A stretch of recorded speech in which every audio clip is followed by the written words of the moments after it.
Shalom and good afternoon, everyone. My name is Adiel. I'm going to welcome each and every one of you to today's discussion, which is brought to you by the Universal Temple of Israel, which is the Universal Temple of Yahweh. Let us go ahead and start first by giving honor, glory, and thanks to our Heavenly Father, Yud-Heh-Wav-Heh Yahweh, with the Lord's Prayer in Hebrew. Tefillah. Abenu Shabbat Shemayim, Yikadesh Shemeaka. Tabu Makaterika, Yazerizonka. Kibashamayim, Kain Baaretz, Eglekim Kukenu, Tain Lanu Hayom. Uslak Lanu, All Katienu, Kimoshisol King, Gamanaknu, Lykotam Lanu, Bealtepienu, Ladeni Sayom. King Asenu, Minhara, Kilaka, Hamamlaha, Beagibara, Beatifirith, Leolame, Olamim, Sila. Praise Yudewaphe Yahweh, and I want to welcome you all once again. Today's discussion will be a shorter discussion, and there's not any real topic to today's discussion other than Proverbs 25 and 2. And so I just want to give a couple of examples today concerning Proverbs 25 and 2, and just kind of demonstrate how when we sit down and we meditate in the Word, or when we study and we search the Scriptures, how we can spice things up, we can change things around, because understanding the Scriptures and understanding the Word isn't not just a matter of reading verses and reading definitions.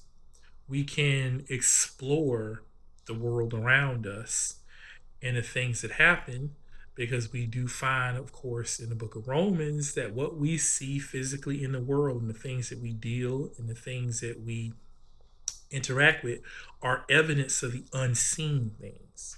So knowing that, we study and discover the nature of things and we understand the verses, right? But specifically, let's go to Proverbs chapter 25 and 2, okay? It reads, "It is the glory of God, Yahweh, to conceal a thing, but the honor of kings is to search it out." Okay? Well, I should read that correctly. I'm so used to speaking it that way. But the honor of kings is to search out a matter, right? To understand the thing. That's what it means. Okay? So there's a couple things that I want to use as examples in the Bible, things that we read, and either we read them and misunderstand them because there's been a precedence of misunderstanding these things, or we read something and we don't fully know why this was said because there was no explanation given. Okay? The first thing we're going to do, I want to talk about, since the last sort of season of the seasonal feast is about to come up soon, right? We have things like Memorial Blowing of Trumpets. We have things like Day of Atonement. We have things like the Feast of Tabernacles and Holy Convocation occurring. I think it's important for us to come to an understanding of certain things. Okay? So let us first go to the book of Job.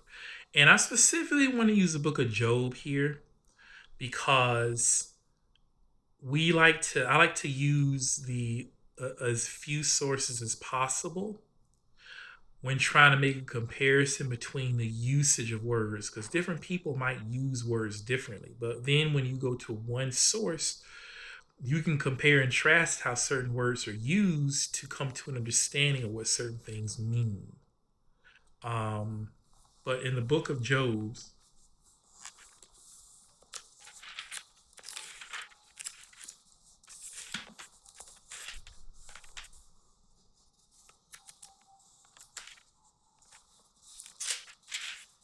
we have, we're going to use this to compare the word for month and the word for moon. Now, why am I talking about this? Well, I mentioned that we were talking about how the feast season is getting ready to come up. And there is a misconception amongst our people that the feasts themselves have anything to do with the moon. A little while ago, we had Passover, and this particular year, the Passover happened to coincide with the Passover that those who call themselves Israelis and those who call themselves Jews, it lined up with the Passover that they keep. And some people had an issue with that. You know, some people were like, well, why is it the same as theirs? Well, to be honest with you, from year to year, it generally is never the same as theirs, but it just so happened to be the same this time because they operate, under a certain set of rules and they decide when the Passover falls. Our rules are the same and they're very simple. We don't make decisions on when the Passover falls. The Passover falls whenever it's supposed to fall according to when the beginning of the year starts. The beginning of the year starts the same time every single year. Okay? But some people base these high holy days and things off the moon or different phases of the moon. This is kind of crazy, I think, because the moon is not consistent in its phases, right? It's not consistent in the length of time from one to the other. So there's also this misconception based on the translations we find in the Bible, right? Before I hop into Job and show you what I mean, I do want to preface this by letting the crowd understand that the reason we advocate the usage of the King James Version of the Bible is not because we believe that the King James Version of the Bible is the most accurate version. We recommend it because, unlike a lot of your versions of the Bible, the NIV, different revised versions, even some of your newer versions that a lot of people are starting to take on to, such as the Et Sefer and things like the Ethiopian Bible, they don't have concordance numbers that correspond to the words. You see, in the King James Version of the Bible, we have a Greek and a Hebrew concordance and lexicons that we can utilize to look up these words and come to an understanding of what these words mean.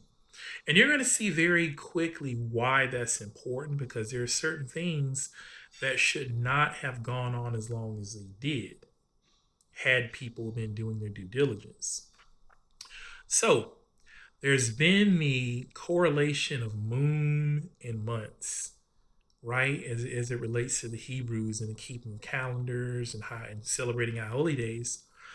But I must tell you, family, that a lot of these things have come about due to the exile and the occupation by foreign nations in the past, but also by the misunderstanding of translations, but also because of the deliberate sealing of the book by Daniel. So, there are two words in the Bible that are rendered moon and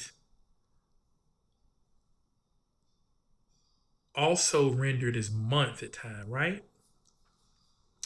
There's the first word, Yareach, and then there's another word, Chodesh.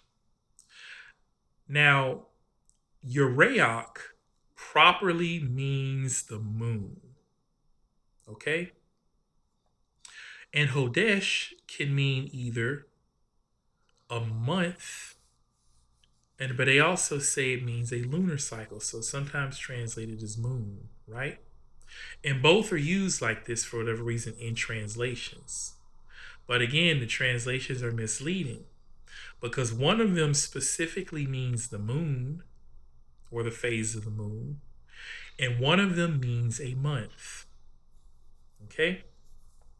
So let's first go to Job chapter 39.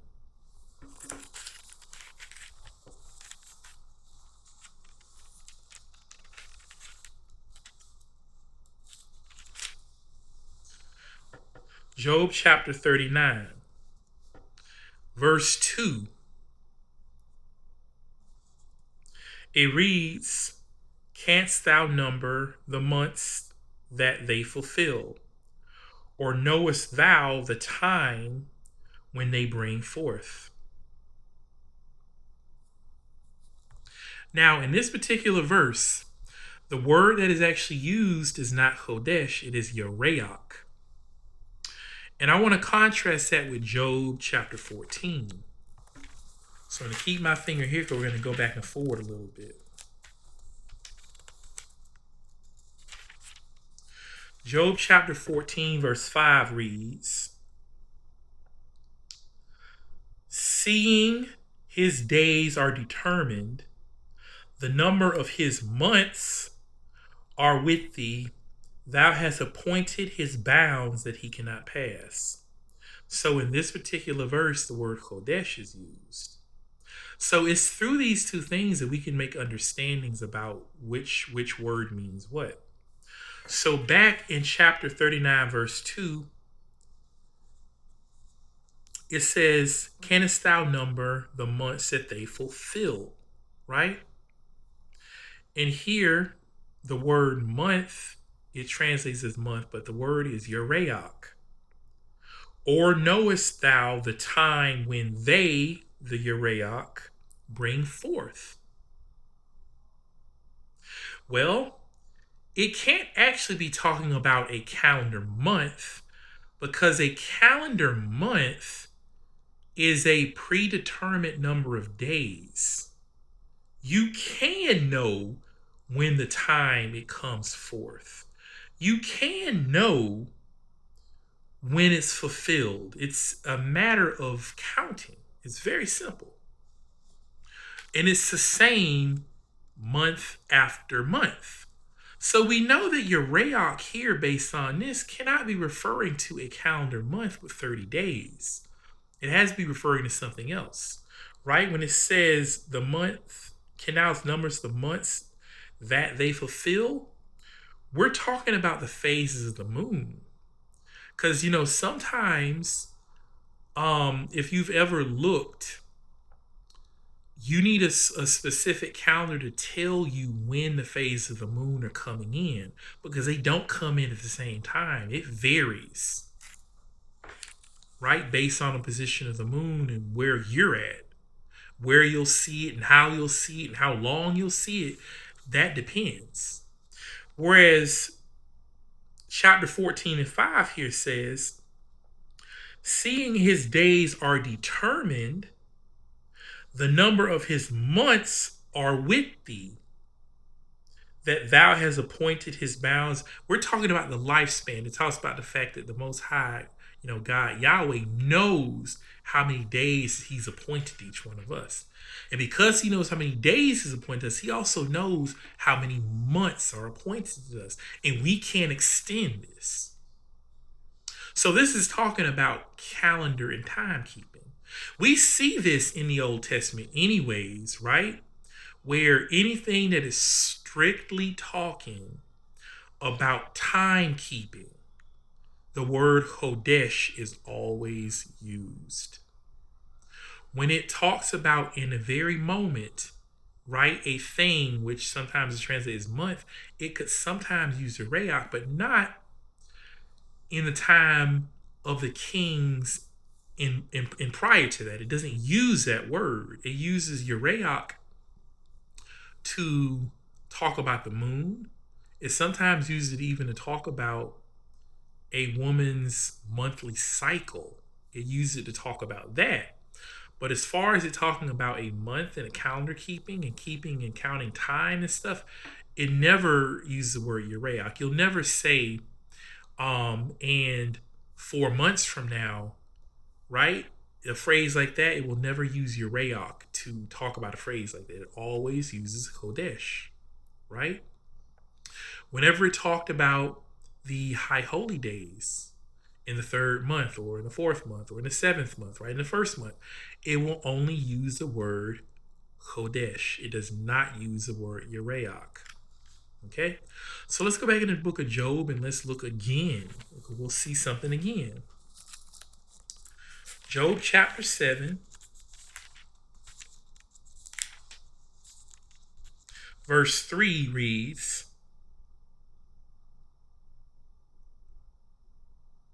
"So am I made to possess months of vanity, and wearisome nights are appointed to me." Here it uses the word Urayak, but it's still translated as month. Now let's go to Job chapter 21, verse 21.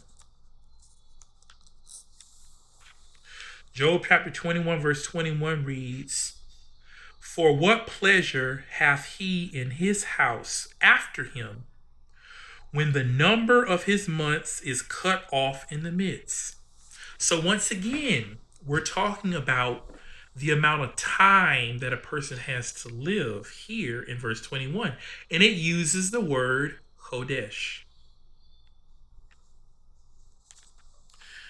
In verse 3 of chapter 7, it says, "So I am made to possess months of vanity, and wearisome nights are appointed to me."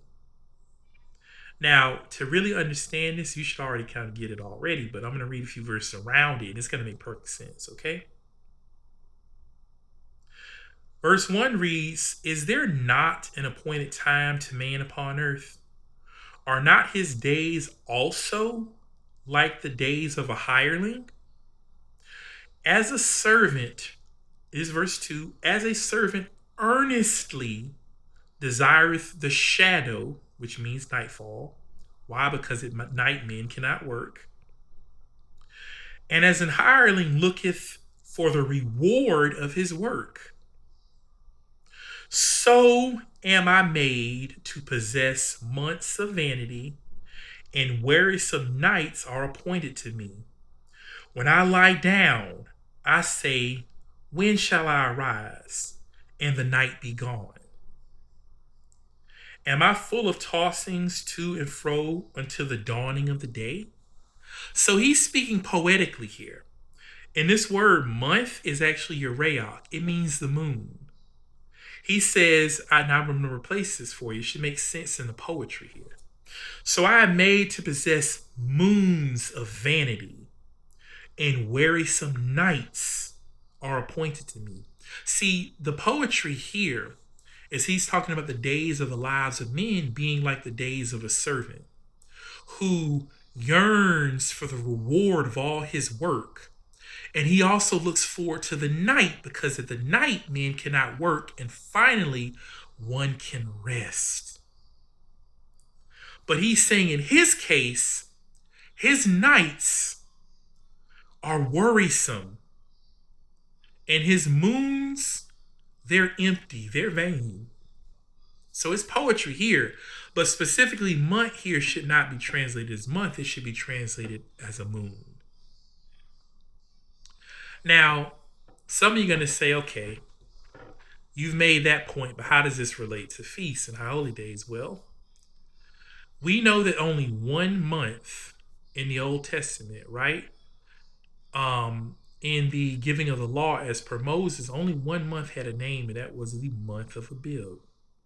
It wasn't until later, until and after the time of the kings, is specifically until the time of Persia, that we saw months with different names. Matter of fact, the first month wound up having a different name, the month of Nisan, right? So in the Old Testament, as per the Creator Yahweh, the first month was called Abib. And later, during the time of the Persians, it got a name called Nisan. And this is strange. So there's 2 things that are actually going on here. Earlier in the Bible, prior to the Persians, these other names such as Bul and Ethanim, they were paired with the word Urayak. It was translated as month, but it really meant a moon cycle or a moon phase, right? The moon phase that would occur during the rainy season, for instance, with Bul. And it corresponded to agricultural importance, but not really calendar keeping. Now, later, you saw the word Chodesh compounded with these words like Adar and Nisan. So it literally was trying to say that these were the names of the months. But when you look up these particular words like Nisan and Adar, it will tell you that these words are of foreign origin. They're not Hebrew words at all, really. And that leads you to understand that the keeping and the naming of these months after these words are the consequence of the taking on of the ways of foreign nations who, in fact, had lunar calendars and lunar months. The Hebrews originally did not have these. And what is very interesting is that in our modern day, in this last generation, with the uncovering of the scrolls and the findings at Qumran, which are the Dead Sea Scrolls, we find in reading that it does say, in fact, that the utilization of moons for months, like lunar months, is something that came from foreign nations. And it makes sense because when we see this started, where we really see it started, was in the book of Esther, right? And that was during the reign of Persia, when Persia was the big bad, as they say, right? We see it in the book of Esther. We see these, Nisan and Adar called months, Hodesh months. We saw it in that book. But that book is interesting because, and I'm not going to go into why I say it's interesting. There's a couple of things. I mentioned the Dead Sea Scrolls. Well, the book of Esther was not found amongst the writings. All the other books of the Old Testament, there were books in the Apocrypha found there, but the book of Esther was not found there. Another peculiar thing about the book of Esther that sets it apart from all the other books in the Tanakh, right, in the law, the prophets, and writings, from what we call Genesis to Malachi, the book of Esther is the only book that does not have the name of the creator Yahweh in it. It's the only one. So I'll let you chew on that all you want. You're free to do that, okay? But that's just a little something for you to bite on concerning the word moon and months and why we promote a solar calendar here at the Universal Temple of Yahweh. Now, let's go into something else. Growing up, I've grown up in the word, right? In the understanding as a Hebrew Israelite, as a child of Yahweh, right? The Yahweh has been my only God. I've never known a God other than Yahweh. And we never grew up with this separation of meat and milk in the sense of they're not cooked together. We've never grown up with that. But the Orthodox do. They keep separate pans for dairy, separate pans for meat. They don't cook them in the same pans.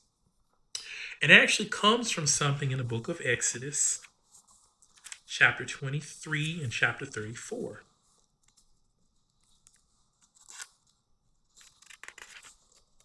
And I can read either one of them first. It does not really matter.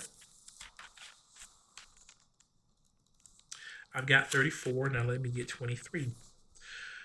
Exodus 23:19 reads, "The first of the first fruits of thy land shalt thou bring to the house of Yahweh thy God. Thou shalt not seethe," which means to cook or boil, "a kid in his mother's milk." Exodus chapter 34, verse 26 reads, "The first of the first fruits of thy land shalt thou bring unto the house of Yahweh thy God. Thou shalt not seethe a kid in his mother's milk." So we look at that and we think, okay, that's telling us we're not supposed to boil meat inside of milk, right? And dairy. Well, it can't really mean that because cheese counts as this, right? And they won't cook cheese with meat. So are we talking about the components of milk, things that come from milk? Well, that would mean butter too. But we know that in the Bible, they cooked meat and butter together. So it can't just mean that. So if we look closely at verse 26, and we try to gain some context, let's read verse 25. It says, "Thou shalt not offer the blood of my sacrifice with leaven." Understand here, when it says blood, it's not talking about the blood of animals. It's talking about the blood of grapes, aka grape juice. It says, "Do not offer the grape juice of my offering." That's what it means by the sacrifice here, with leaven, aka don't give me fermented grape juice, wine as a drink offering, right? Neither shall the sacrifice of the feast of Passover be left until the morning. It's saying that the offering of Passover, the lamb offering, don't leave the lamb till the morning. You eat all of it. And you don't offer the grape juice, right, with leaven. Why? Because during the Passover and Feast of Unleavened Bread, we're not to have leavening. It's explaining to you something about the Feast of Passover and the Feast of Unleavened Bread. Right? So we go to verse 26. It says, "The first of the first fruits of thy land thou shalt bring unto the house of Yahweh thy God." That's talking about the Feast of First Fruits, the Feast of Weeks. The next thing it says is, "Thou shalt not seethe a kid in his mother's milk." So what's left? The Feast of Tabernacles. "Thou shalt not seethe a kid in his mother's milk." That's the tricky part. A lot of people don't get that. What does that have to do with the Feast of Tabernacles? Well, if you think of when the Feast of Tabernacles takes place, it takes place in the 7th month. And I can tell you at that time, it has to do with when cattle, sheep, goats, when they have children and when they're raising their children, when they're suckling, right? The word seethe in Hebrew, it does mean to cook or to boil, but it means something else figuratively. It means to bring something to fruit, to age, to ripen something. That means to cause something to grow to fullness, right? "Thou shalt not bring to fullness, to fruition, to age a kid on his mother's milk." If you understand the Feast of Tabernacles, one of the commandments he gave concerning the Feast of Tabernacles is that all nations are supposed to come during the Feast of Tabernacles and give an offering. And those who don't give an offering do not receive rain or prosperity. And if they're commanded during the Feast of Tabernacles to come and give an offering, then you definitely have to do it as Israel. So he's telling you, do not hold back his offering because you feel like it's not big enough yet. You're going to let it continue to suckle and grow and grow and grow. Right? And some of y'all are going to be like, well, if you're trying to go the context route to explain what that means, what about the book of Deuteronomy? The Deuteronomy talks about it too. And the book of Deuteronomy, the context makes you think this is absolutely talking about something that's unclean, right? So let's go to Deuteronomy.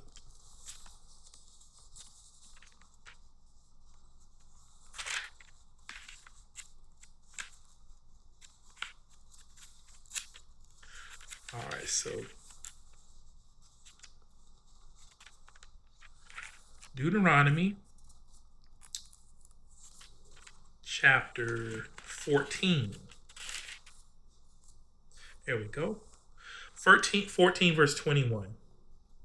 And in the book of Deuteronomy, chapter 14, it is literally talking about the dietary laws. So some of you are going to be like, see, that's what it actually means. That I'm actually just reaching. You're going to be like, hey, brother Adel, I think you're reaching. I think we're not supposed to be cooking meat inside of milk because Deuteronomy chapter 14 is about dietary laws. In verse 21, it talks about the meat and the milk thing, right? So I'll read it to you. I'll actually start before we get to 21 to show you, what it could mean, right? Verse 19 states, "In every creeping thing that flieth is unclean to you. They shall not be eaten." Verse 20, "But of all clean fowls ye may eat." Verse 21, "Ye shall not eat of anything that dieth of itself. Thou shalt not give it, thou shalt give it unto the stranger that is in thy gates, that he may eat it. Or thou mayest sell it to an alien or foreigner. For thou art a holy people unto Yahweh thy God." Then verse 21 says, "Thou shalt not see the kid in his mother's milk." And so you're going to sit there and say, you know what? That does have to do with dietary stuff. We're not supposed to do it. It's unclean to us. We're holy people.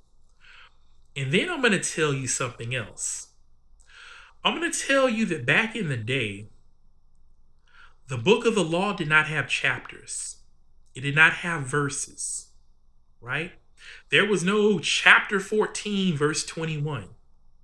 You will not find anywhere in the Bible where any prophet or any wise man or the Son of Man or any of his disciples ever quoted a particular chapter and a particular verse in the Bible. You don't see it because they didn't exist. These are things that we created to make things easier for us to reference things. So sometimes there are things within longer verses that where partway in the verse, the idea stops and the idea from later on is what picks up. And let me show you what I mean by that. Verse 22 says, "Thou shalt truly tithe all the increase of thy seed that the field bringeth forth year by year."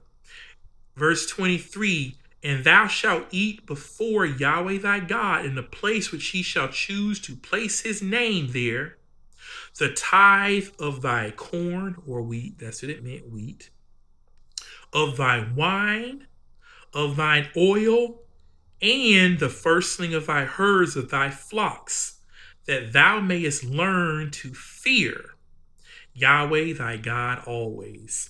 Now, what in the world does that have to do with clean and unclean stuff to eat? Well, family, I'm trying to get you to understand that last part of verse 21 actually goes with all this stuff behind it in verse 22 and 23. You see what it says in verse 22?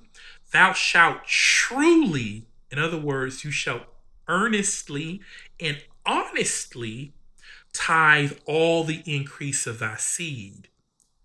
That's what "thou shalt not seethe a kid in his other milk" means.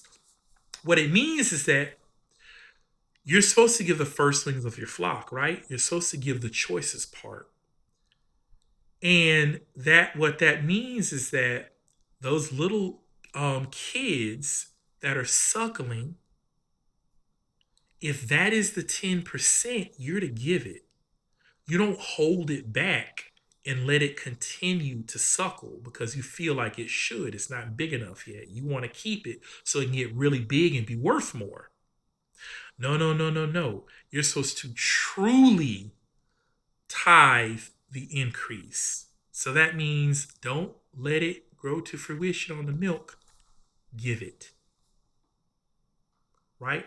And those are the only 3 places where it talks about this. And I've shown you through investigating the verses what this actually means. So for those of you who won't eat your burger because it has a cheese put on the top of it, right? For those of you who won't eat beef stroganoff, for those of you who won't eat like a chicken chowder because it's meat cooked in the milk, I need you to understand that that's not what this means. See, it's the spirit of truth that will guide you into all truth. And we know there's a certain group of people who've not had the spirit of truth guide them into any truth because it was not their truth to express out to the world. It's a truth that did not belong to them. There's one more thing that I want to talk about. it's as it refers to dietary things, since we're in this, but this is a synopsis of dietary laws. Okay? And I want to go back to Leviticus where it goes into more detail. Leviticus chapter 11, verse 10.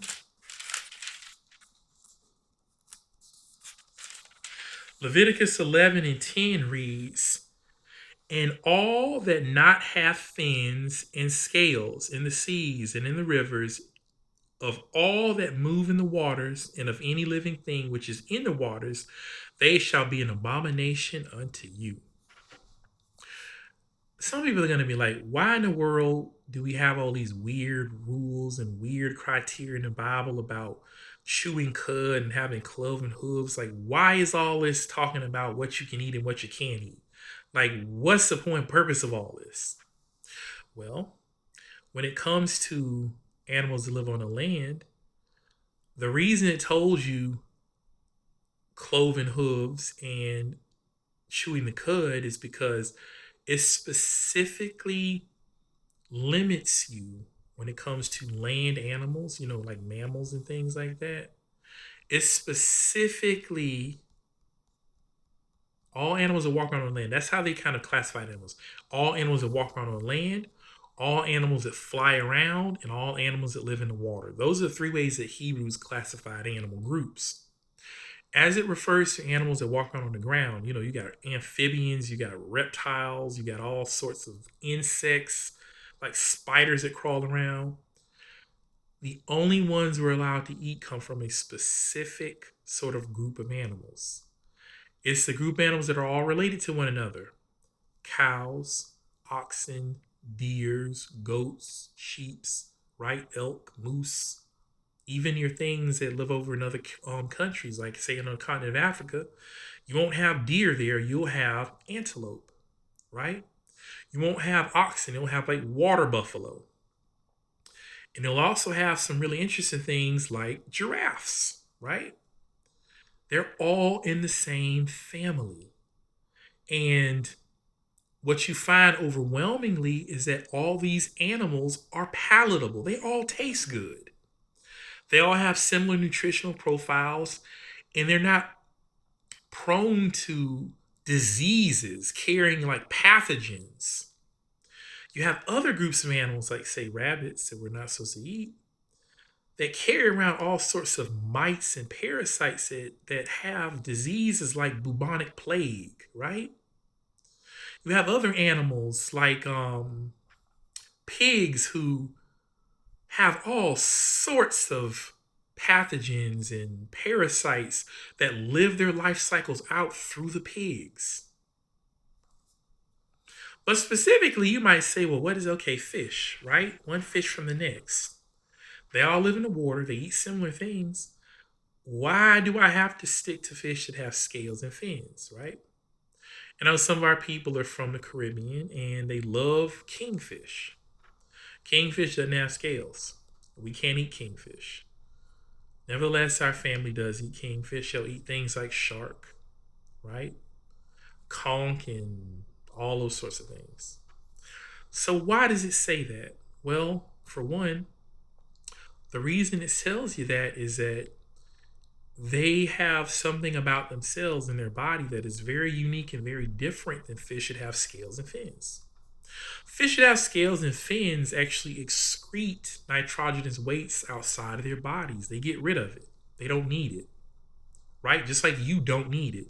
You don't like nitrogenous waste. Nitrogenous waste is bad for your body, right? Buildups of nitrogenous waste cause the crystallization of uric acid in your joints and cause you to have gout, right? The buildup of nitrogenous waste in the body causes your blood pH to be off, causes it to be wrong. It causes your kidneys to be stressed, and it causes dysfunction in your kidneys. And kidney dysfunction causes all sorts of other problems in your body. And fish that don't have scales utilize nitrogenous waste inside their bodies, inside their muscles, inside their bloodstream to keep water from drawing out of their bodies into the ocean. Because remember, the ocean is salty. So water would flow out of the fish into the ocean. But because they have all these nitrogenous wastes building up a gradient, the water doesn't leave their body. That's the reason why a lot of these fish, like say sharks and stuff like that, right? These types of animals that we're not supposed to eat, they'll tell you, man, these fish, people who've eaten these fish, they'll tell you their bodies taste like ammonia, right? That's nitrogenous waste. That is no good for us. That's basically like eating urine. You're literally eating urine when you eat these fish. They taste all like ammonia, and you have to soak them in buttermilk and all these other kind of things to take the taste away, to draw that ammonia out of their bodies. They're full of it. And so the Creator told us, simply put, don't eat these things. They're not good for you. They were not designed to be food for you. And for those of you who say this only has to deal with the Hebrews, it doesn't have to deal with Hebrews. If you remember the story of Noah very clearly, Noah is commanded to take 7 pairs of clean animals and only 1 pair of unclean animals. So the reason he was told that is so that there would be ample amounts of clean, edible animals to eat while things repopulated themselves. So this was something, the understanding of clean animals and unclean animals existed long before Moses. And it was actually something that all men, all nations of men knew and understood. Now, obviously, they chose to do what they wanted to do afterwards, and that's on them. But the foundation was there. So, family, this was supposed to be a short class, but it ran over a little bit more than I expected. I just wanted to show you these things, to show you there's different ways to open the book and study, to really have, to have fun and enjoyment with the word, right? Seeking out the mysteries that he's hidden. And it allows you some time to kind of get a better appreciation, understanding of the world around you and the things around you. So you're not just stuck reading a Bible and reading concordance. You're able to get in there and read your encyclopedias and read the dictionary and come to understand the beauty in which the Creator has created in the world around you. You come to an understanding and appreciation of it as well. With this, I thank all the listening family. I, on behalf of the Universal Temple of Israel, the Universal Temple of Yahweh, want to tell each and every one of you that we love you all. We hope you remain blessed today. And we hope that you will continue to join us week after week for our classes, both in person and remotely. And that we wish peace and blessings and prosperity upon each and every one of you. Shalom Aleichem, Ani Ahab, which means peace be upon you, and that we love you all.